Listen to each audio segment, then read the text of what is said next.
That last one, I think, sort of proves that I can be ominous in my poetry sometimes, but this one probably just proves that I can be long in my poetry, as I have been all month for this February of 2023 month. Wednesday, February the 22nd, 2023, I posted Anachronism 3875. It's called Finding a Place to Land. Famous people who are famously afraid of getting on an airplane have landed upon something pretty solid. I, with little renown, am not one of them, but I can relate very well to the illogic of such a fear, having been there. But I have been there and back again, turning 40 in Paris, for example, finding the romance of Italy in the Holy Trinity of Roma, Firenze, and Venezia. I became a devout convert, in and out of London for a cross-continent trek to train to Copenhagen, to begin a stunning Baltic cruise with stops in Stockholm, Helsinki, Tallinn, St. Petersburg, and Oslo, with a final stop at Amsterdam. And there were separate 2-week treks to Tokyo and Hong Kong. Granted, this all took place within a 3-year time frame over a dozen years ago.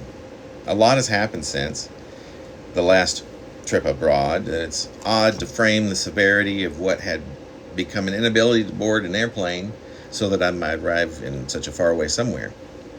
But I know how strong the desire to get there was within me, and on paper I understood the years of working on the solution to that conundrum. I can still taste the glory of finally deciding upon a solution and of stepping on that first international flight. So this fear was never a value for me. It was a detriment, a problem that I absolutely had to solve. This I remember, and I have thousands of graphical depictions of the truth, that I was there, and many of these tease my memory into reminiscence, placing me there, and there, and there. I can remember as well how insurmountable this fear felt, but also how I never once allowed that to alter my belief that I would find a way to overcome that fear. I was firm in my confidence that I would get there. But now I'm here. Values evolve, belief systems change, motivation and desire can dissipate. Did I simply need to prove to myself that I could accomplish something I took for granted that I would do, especially once I found an obstacle that I needed to overcome, a puzzle I needed to solve in order to actually do it? I'm trying to understand here now, a dozen years after that most incredible whirlwind tour of the world.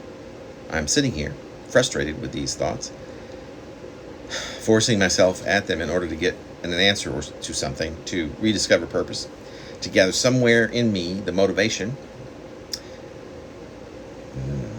There are things that can reframe perspective entirely, and along with these circumstances comes the passage of time, which diminishes everything as we move toward vapor, toward non-existence, or whatever inevitably is.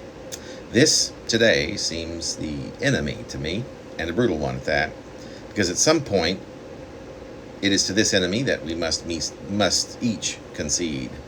But how? This question of how and when to untangle myself from these thoughts, or as so to, better still, given the inevitability, reconcile them, has me more than just a little bit stumped at times. But my desires have not faded, and I have goals. I know more of who I am and how much better I want to be than I did when I first set foot on that airplane to Paris. And most of me believes that I am not only a better person for it, but a better person for going through this extended set of circumstances which has kept me from getting on an airplane for over a dozen years now.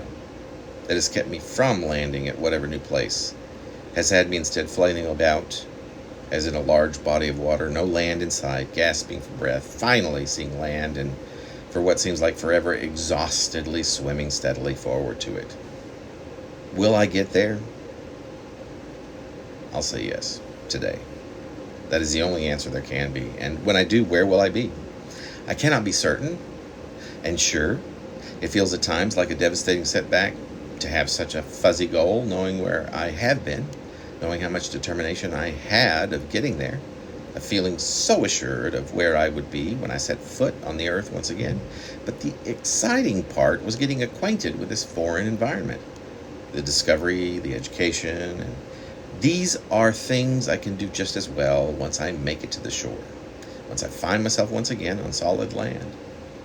How droll it is to relay repetitively to you that I am so tired, and how frightening when doubts arise.